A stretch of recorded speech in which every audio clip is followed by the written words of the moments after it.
اسمعني كويس، في رسالة مالية قوية طالعة ليك دلوقتي. انت هتكون غني، غني بجد. بس الغنى مش بيجي اللي قاعد مستني، بيجي للي بيتحرك، للي بياخد خطوة ناحية مستقبله. الكروت بتقول إنه في فرصة جاية في طريقك، فرصة هتغير كل حساباتك، هتفتح باب رزق مكان ما كانش حد متوقع. يمكن تكون فكرة جديدة، يمكن شغل جديد، يمكن شخص هيدلك على الطريق الصح. بس في تحذير، في طاقة حسد حواليك حاولت توقفك قبل كده.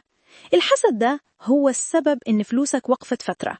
الكروت بتطمنك، طالما أنت مكمل الرزق جاي جاي. اوعى تهرب من تعبك، اوعى تضيع وقتك مع ناس بتهدك. ركز، ركز على حلمك. انت هتبقى غني، بس لازم تلتزم بخطة. احفظ سرك، ابني مهارة جديدة، وخطوة كل يوم حتى لو صغيرة. شفت؟ الطريق واضح، بس القرار قرارك. اسمعني كويس للمرة الأخيرة، فلوسك جاية ونجاحك قريب، بس لازم تتحرك. لو الكلام ده حسك بحاجة جواك، لو حسيت إنه الرسالة ليك، اكتب في الكومنت أنا مستعد للرزق الكبير، وخلي الدنيا كلها تشهد إنك في الطريق للغنى.